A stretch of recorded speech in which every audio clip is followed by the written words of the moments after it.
Bem, boa noite, antes de mais a todos. Houve aqui um pequeno atraso, mas também faz parte destes problemas técnicos, não é assim do início, até dá aqui alguma pica à coisa. Nós queremos agradecer a todos que estão aqui a ver e aproveitar para vos apresentar quem está aqui comigo hoje para esta versão online do programa Psicologia em Conversa, até porque nós esta semana Não consigo ouvir. não conseguimos fazer o programa em direto e então surgiu aqui esta ideia, este novo projeto. Eu passaria, certo, aqui a apresentar um bocadinho o Dr. André, que está aqui comigo, que é meu colega, é psicólogo. Ele é mestre em neuropsicologia e psicologia da saúde, psicólogo clínico e investigador na área do trauma, do luto e da violência doméstica, doutorando em psicologia, é formador e técnico de apoio à vítima e está aqui para me ajudar a conduzir esta conversa com a doutora Susana. E passo então a apresentar a doutora Susana, que ela é médica especialista em pedopsiquiatria e trabalha no Instituto de Desenvolvimento em Paredes, que foi lá que eu a conheci, é lá que ela é minha colega, e trabalha também no Grupo Luz, em Amarante, Guimarães e Vila Real. E apresentados aqui, e dando aqui as boas-vindas aos convidados, e ao meu colega André, que ele aqui vai ter um papel cooperativo comigo, eu passava certo a deixar aqui esta questão, André, mas afinal, será que nós podemos definir o que é o luto? Podemos definir de uma forma concreta, de uma forma clara? Será que seria injusto fazer isso? O que é que achas? Acho que é uma muito boa pergunta. Antes de mais nada, obrigado pela apresentação e por toda a iniciativa de criar este programa. Eu penso que talvez a doutora Susana esteja com um bocadinho de problemas técnicos. Mas nós vamos aqui mantendo a coisa a funcionar. Vamos resolver. É normal, é o primeiro. Portanto, é normal. Faz parte. É, bem atempadamente. Eu também queria lembrar que as pessoas podem fazer perguntas, não é? Sim. Ao longo do programa, podem deixar perguntas nos comentários, que a doutora Susana vai responder da melhor maneira possível. Exatamente, André, certo, é importante nós aproveitarmos este tempinho em que a doutora Susana está só a tentar resolver esses problemas, para lembrar mesmo isso, não é? É que as pessoas, é importante até as pessoas deixarem questões no chat, porque nós vamos tentar estar sempre atentos e a doutora Susana está disponível para responder às dúvidas que as pessoas possam ter e de certo até ajudar um bocadinho quem possa estar a necessitar de um conselho numa situação tão delicada. Lembrando também que caso as pessoas, depois desta conversa, sintam algum interesse ou alguma necessidade de algum apoio, quer psicológico, quer pedopsiquiátrico, que podem sempre dispor, os nossos contactos vão estar sempre disponíveis caso as pessoas queiram mais alguma informação, seja relativamente ao nosso trabalho, seja relativamente ao trabalho da doutora Susana, e que podem dispor à vontade disso. E agora, André, desculpando esta intermissão, dava-te novamente a palavra. Não, acho que os problemas técnicos já estão resolvidos também. A doutora Susana já fez assim um ok. Está tudo bem. Já está tudo resolvido, já avisou-se, já vos vejo.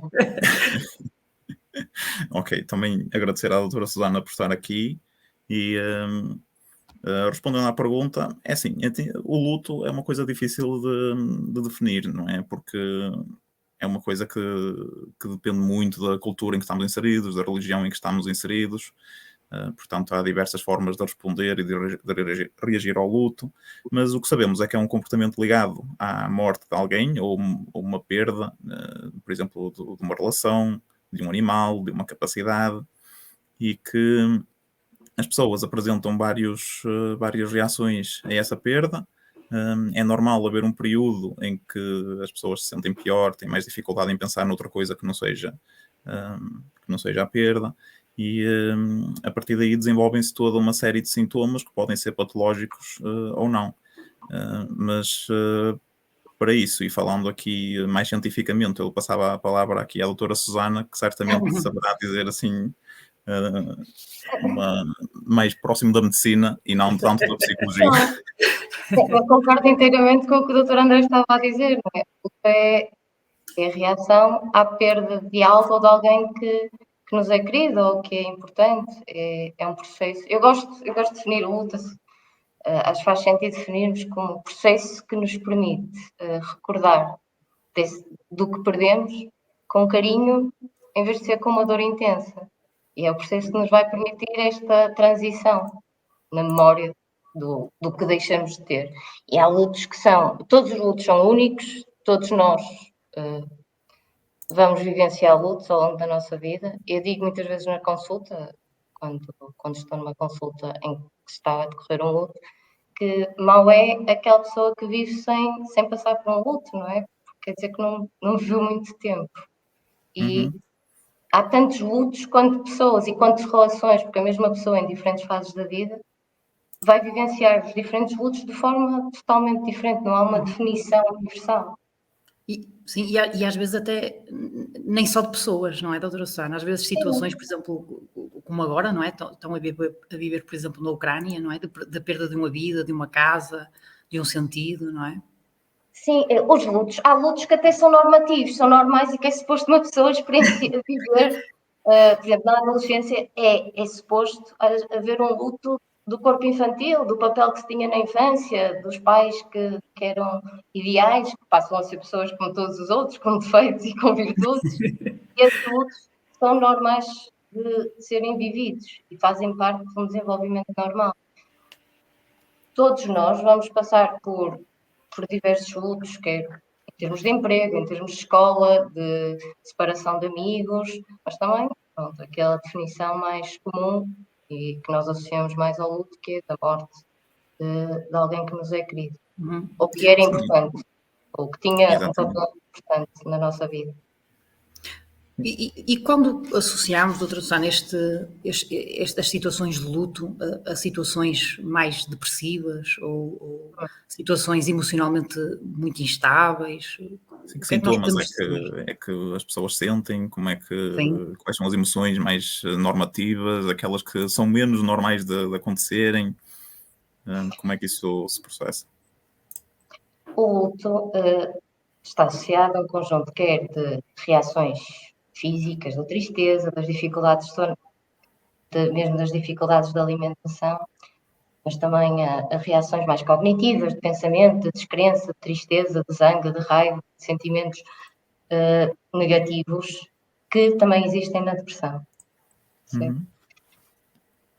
Na depressão, ao contrário do luto, é a pessoa que se sente triste e vazia, enquanto que no luto é o mundo que está vazio, é o mundo que fica mais triste. Na depressão é a tristeza que é virada para dentro. Há um atingimento da autoestima, da desvalorização. A culpa, que pode existir nos dois contextos, quer no luto, quer na depressão, é diferente. Enquanto que no luto pode haver culpa, mas é restrita, acontece, deve-se apenas um acontecimento específico, é culpada porque disse uma palavra, ou porque houve uma discussão, ou porque podia ter tido outro papel. Na depressão, a culpa é generalizada, é central. A pessoa sente-se culpada de tudo. Claro que o luto e a depressão estão relacionados. Portanto, o luto pode evoluir de forma patológica e causar depressão, isso depois depende de vários fatores, como uma depressão pode estar agravada por um luto que poderia ser normativo noutro contexto, mas que se a pessoa estiver deprimida, vai agravar ainda mais os sintomas depressivos. É muito esta diferença. O professor Coimbra Mato descreveu isto de uma forma que eu gosto particularmente, que é no luto há a perda do objeto de amor. A pessoa continua-se a sentir amada, mas aquilo que era amado deixou de existir. Enquanto na depressão é a perda do amor do objeto. Tem a ver com a desvalorização pessoal, o sentimento de desvalorização, de não prestar, não estar bem, de ser culpado de tudo. É o eu que é triste, que está vazio, e não o mundo. Acho que essa é a maior diferença. Claro que há um risco muito maior de depressão se houver um luto patológico, como é óbvio, e está mais que estudado que a prevalência de episódios depressivos ao longo da vida aumenta com lutos precoces e mal resolvidos. E também, lá está, a depressão pode ser agravada por um luto. Sim, eu gostei muito da maneira como a doutora Susana descreveu aquela parte que disse uma frase inicial. O luto é quando o mundo fica triste, não é? Porque há uma perda, há alguma coisa que nos acontece, quer seja a perda de um trabalho, de uma pessoa, de uma relação amorosa, e o mundo fica triste, e a depressão nós é que ficamos tristes cá dentro.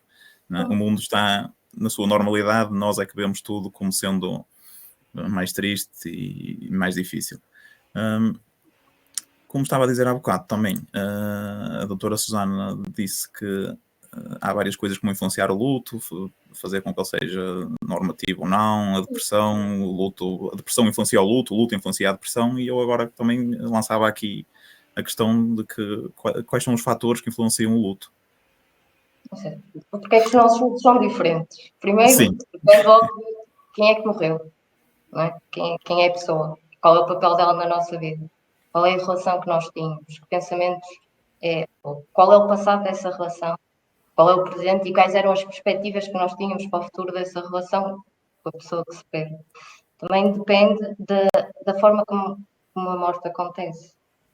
Um luto é muito diferente quando é uma morte que é expectável, por exemplo, fruto de uma doença prolongada que esteja associada a uma incapacidade, a dor, a sofrimento mesmo físico, ou uma morte que é acidental.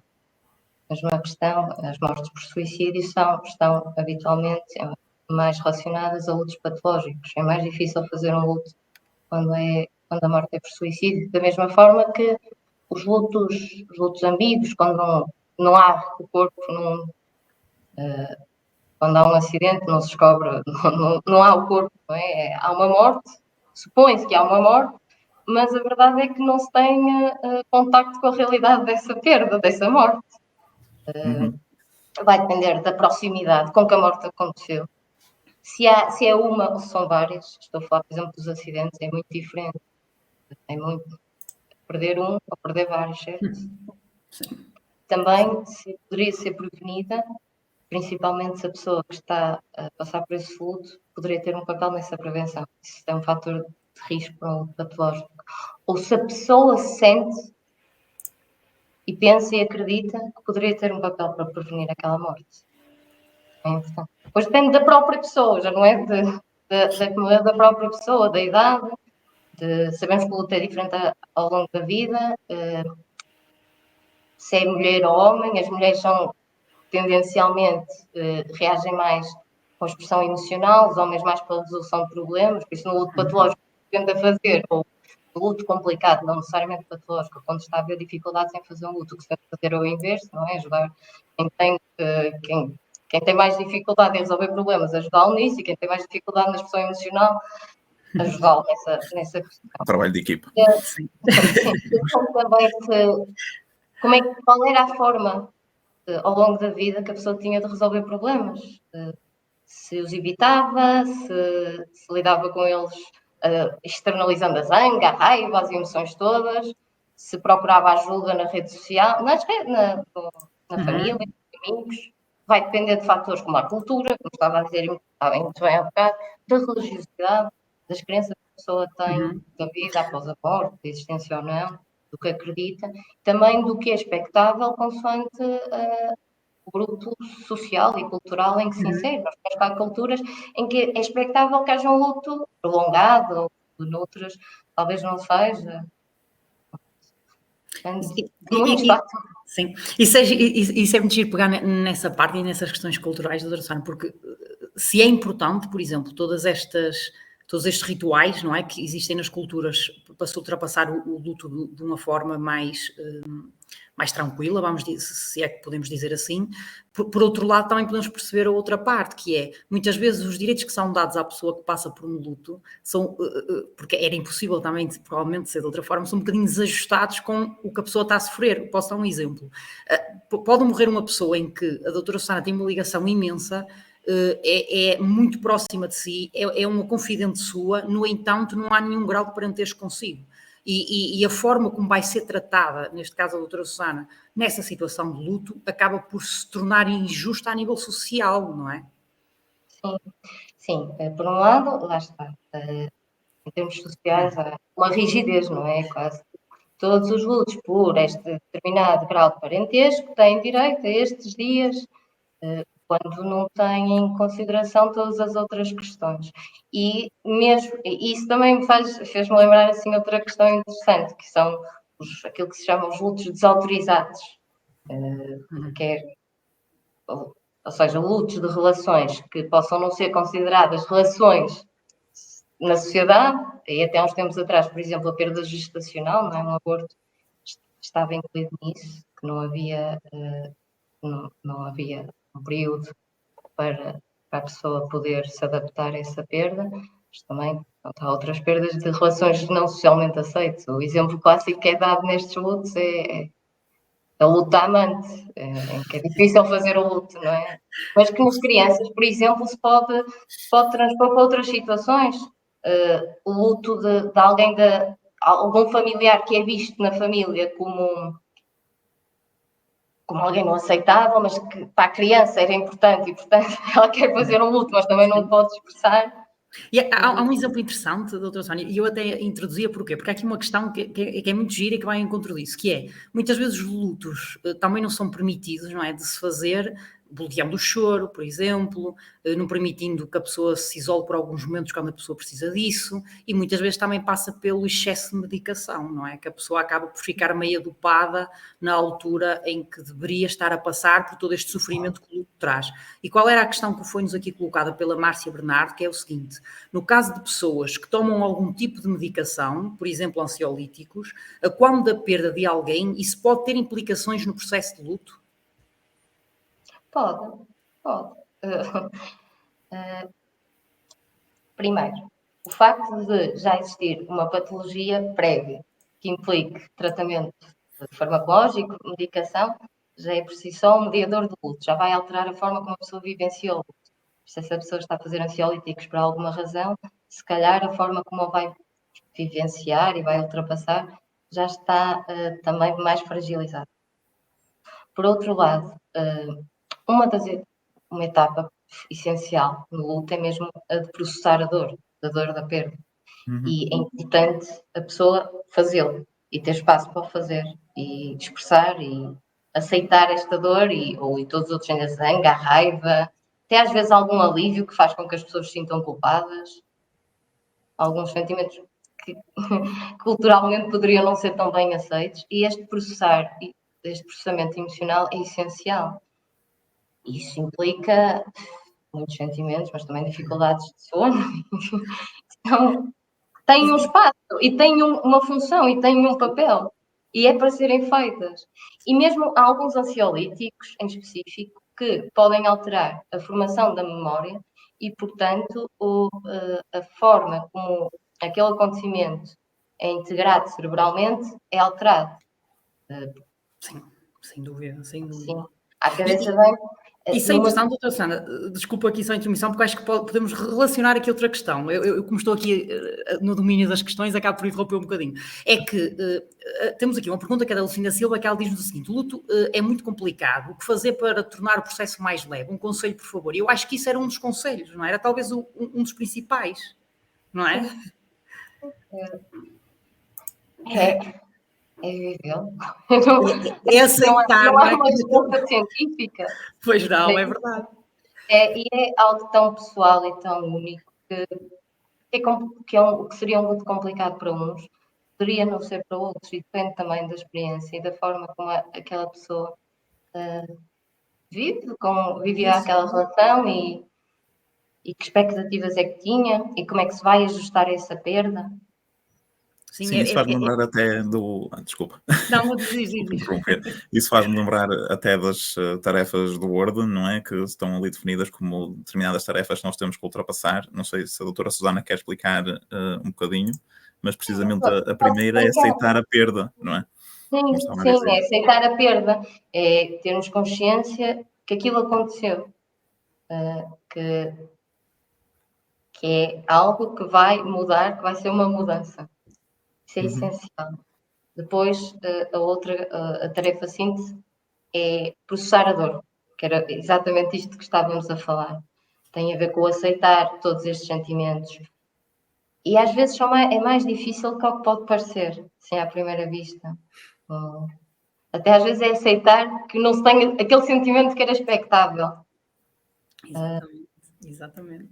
Sim, aquilo que era esperado pela sociedade, não é? As reações que toda a gente está à Comunicar, espera e que nós muitas expressar, vezes deixamos... partilhar. Isto tudo vai depender da nossa experiência anterior, da forma como nós fomos ensinados e como desenvolvemos estas capacidades ou não.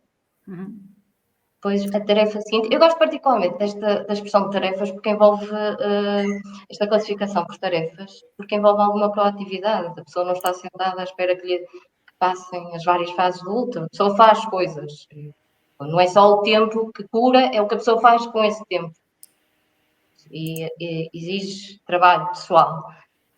O processar a dor, que numa fase inicial é suposto ser maior nos primeiros dias, nas primeiras semanas, nos primeiros meses, e se não há uma régua para medir até quando é que é normal, até quando é que é suposto processar a dor, depois ajustarmos ao mundo em que com a perda, sem o falecido.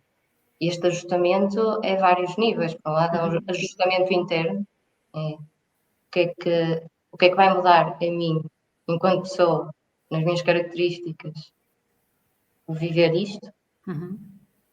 Às vezes há um ajustamento espiritual também, mas também um ajustamento externo, questões práticas e que têm implicações importantes, questões práticas como tratar coisas do banco, tratar de heranças, assumir papéis que não eram os deles. Por exemplo, um casal em que um deles era habitualmente responsável por tratar das contas da casa, esse papel vai passar a ser do outro. E às vezes isso até é bom para aquela pessoa. É verdade, às vezes até acaba por alterar ali um bocadinho os padrões que estavam a ser um problema, não é? Até atribuir novos significados a esta perda. E depois a última tarefa que se prolonga ao resto da vida, que é continuar isto que chamamos vida, arranjando formas de recordar. E aí os rituais, sejam eles de que tipo for, e todas as sociedades e todas as culturas têm rituais diferentes, e todos nós podemos ter e criar rituais diferentes, são essenciais para manter a memória. Eu peço desculpa isto com as minhas interrupções, mas faz parte aqui do que vamos receber. Nós recebemos aqui um comentário que eu acho que resume um bocadinho isso, que a doutora Fátima mandou-nos aqui uma mensagem que diz o seguinte: quem está a viver a dor fica pior quando lhe dizem tens que ultrapassar, não chores, etc. Isto é horrível e há coisas que têm de ser sentidas. E eu aproveitava este comentário, doutora Susana, para introduzir aqui um tema que às vezes também é um bocadinho complicado, porque esta questão cultural, não é, que nós temos, por exemplo, nos dias dos funerais, em que as pessoas passam e toda a gente cumprimenta e há quase ali uma procissão, isto às vezes as pessoas não têm noção quão doloroso é para quem está ali e que queria estar ali um bocadinho em paz e que não é, está a receber às vezes um cumprimento ou uma força, vamos dizer assim, de uma pessoa que certo nunca viu na vida, não é? Ou seja, isto acaba por, às vezes, pode ser pessoas que até sintam isto de uma forma positiva, que até as ajuda a acalmar um bocadinho a dor, não é? Mas também há pessoas que veem isto de outra forma, não é? Sim, e compreendendo sempre que as pessoas que demonstram os seus sentimentos estão a ser muito simpáticas, não é? E a mostrar realmente a dor que sentem, mas que por vezes podem estar a ter uma influência muito complicada naquilo que o enlutado está a sentir. Queria só deixar esta ressalva para não acharem que nós estávamos a dizer que não é bom fazer. Não, exatamente. Não é? Temos que garantir isso. Não há, nisto de partilhar a dor, não há também uma resposta única. A mesma pessoa, no mesmo funeral, é provável que os sentimentos de diferentes pessoas tenham diferentes impactos, certo? Sejam sentidos de diferentes formas. Claro que o processar as emoções tem e deve ser encorajado, como já pode depender das características. Sozinho, se calhar, nos casos, acompanhado noutros, acompanhado por quem? Tudo isto não são situações exclusivas. Elas podem, na maior parte dos casos, coexistem na mesma pessoa, no mesmo luto, em que sente dor sozinho, mas também vai sentir acompanhado, e partilhar até a dor é importante. E deve ser incentivado e encorajado por determinadas pessoas, consoante as relações que nós temos. E, doutora Susana, aplicando isto um bocadinho, uma vez que é pedopsiquiatra, não é?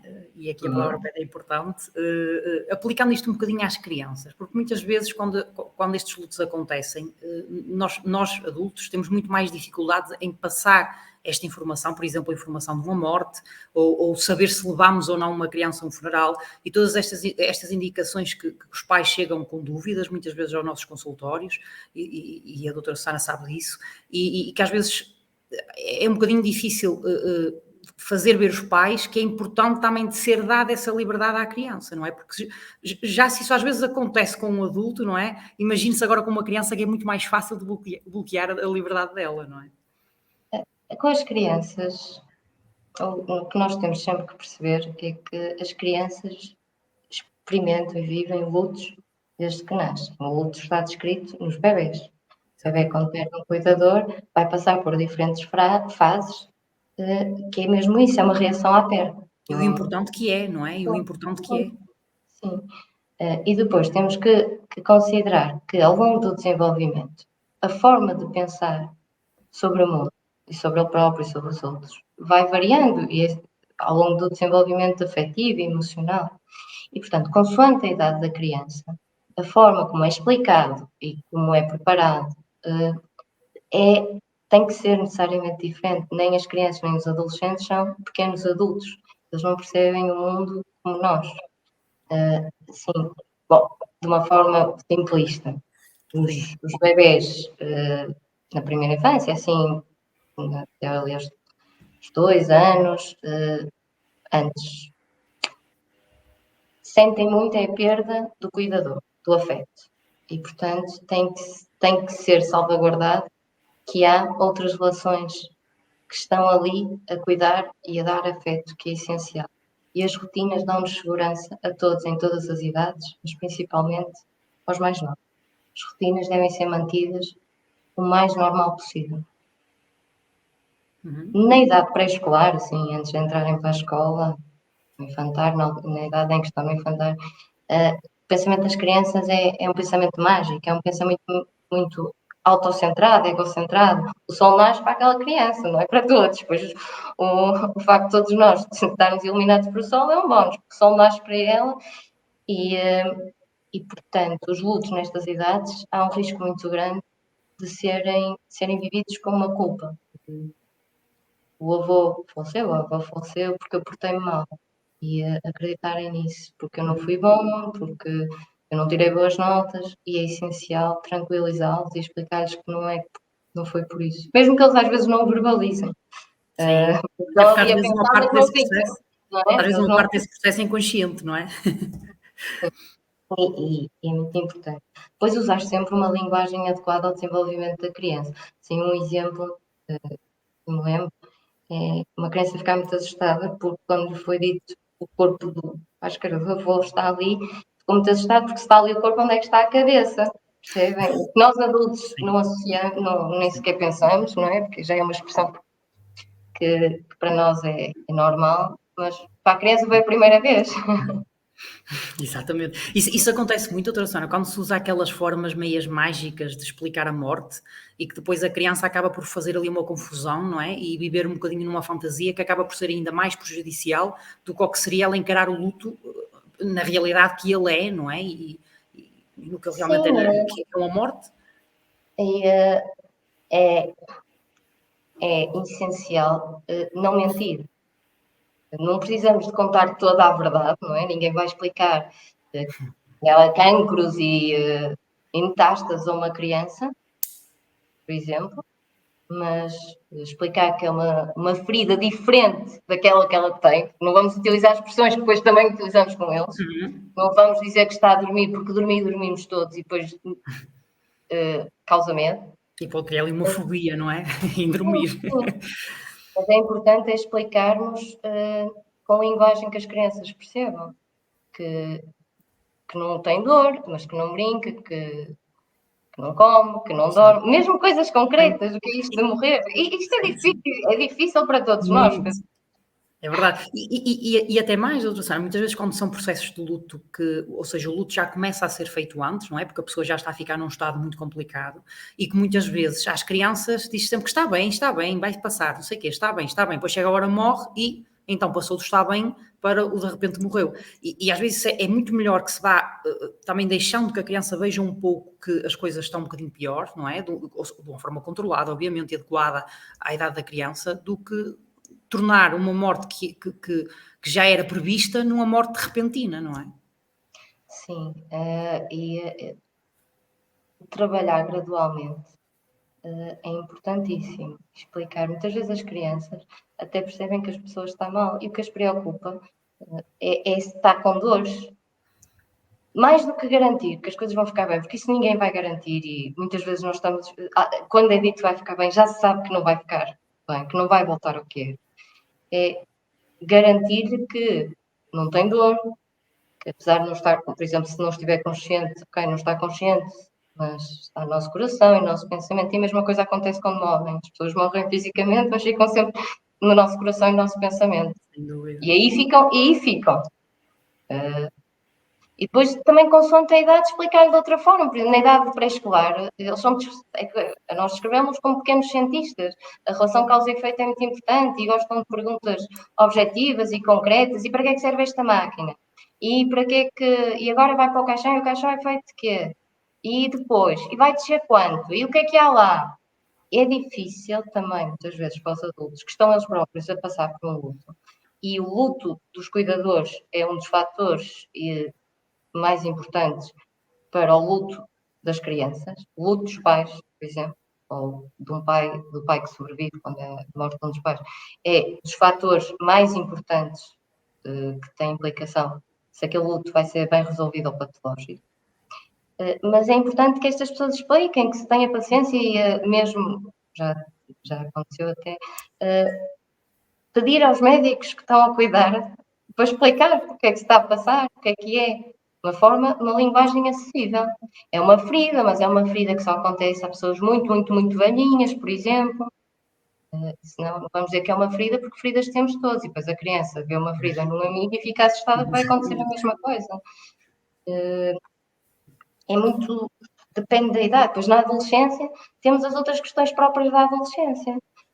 Na adolescência já houve um desenvolvimento do pensamento abstrato e, portanto, as crianças que não percebiam que a morte é irreversível, que poderiam achar que era como nos desenhos animados, que eles morrem no episódio e no episódio a seguir já cá estão, todos iguais e frescos, não é isso que acontece na realidade e que a morte é irreversível, vai-nos acontecer a todos. Na adolescência já temos esta noção, mas surgem as outras questões, surge a questão da autonomia dos pais e haver uma perda parental no início da adolescência é um fator de risco. Já ali aquela, preciso deles, mas ao mesmo tempo não quero precisar, e portanto se os perco, estava aqui entre duas coisas e isto ficou ainda mais confuso do que já é. E também identificação com os amigos e com os pares. Provavelmente tem essa experiência também nas consultas, mas quando se fala da morte de alguém, o avô mas aquela da minha turma também já não tem. Esta identificação, que pode ser boa ou má, dependendo de quem se perde, certo? É importante e tem impacto na forma como o adolescente resolve o luto.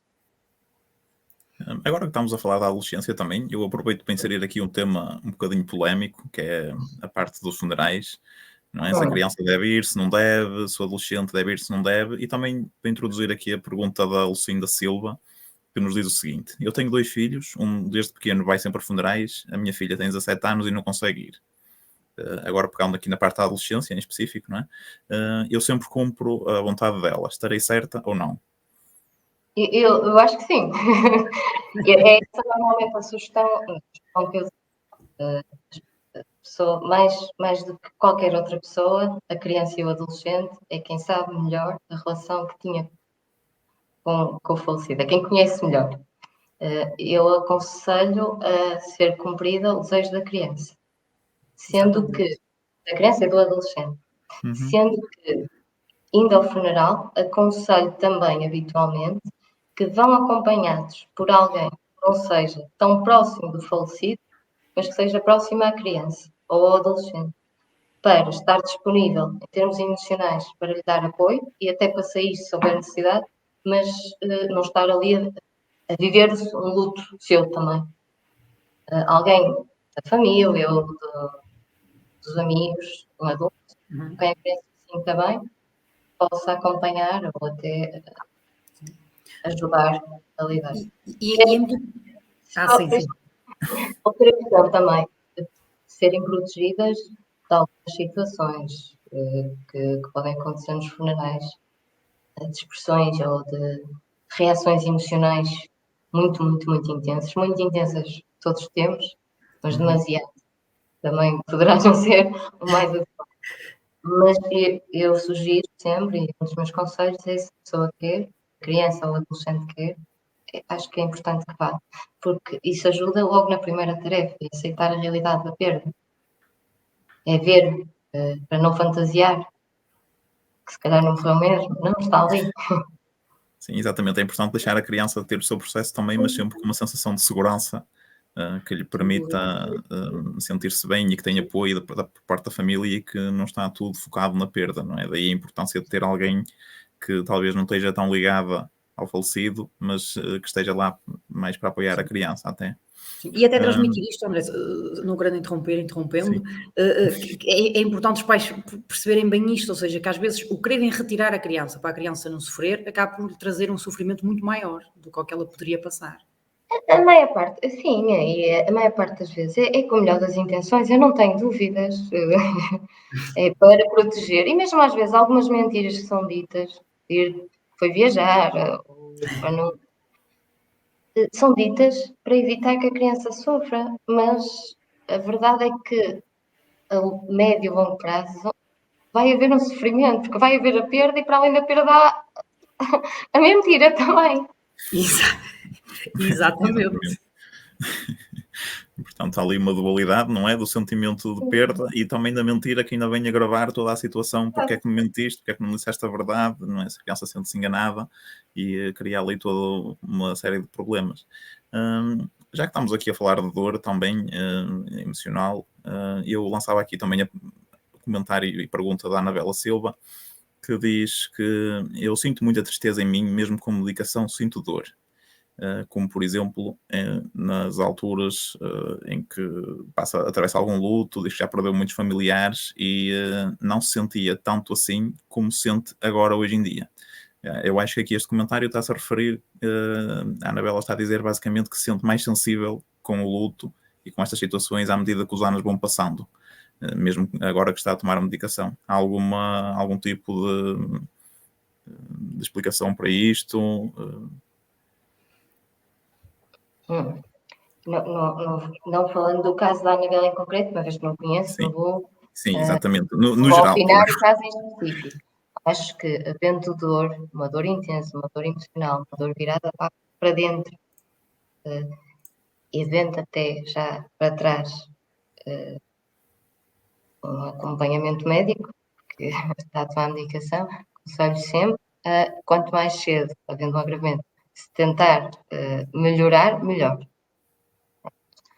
Claro que, à medida que uma pessoa vai vivendo, a forma como encaramos os lutos é diferente também.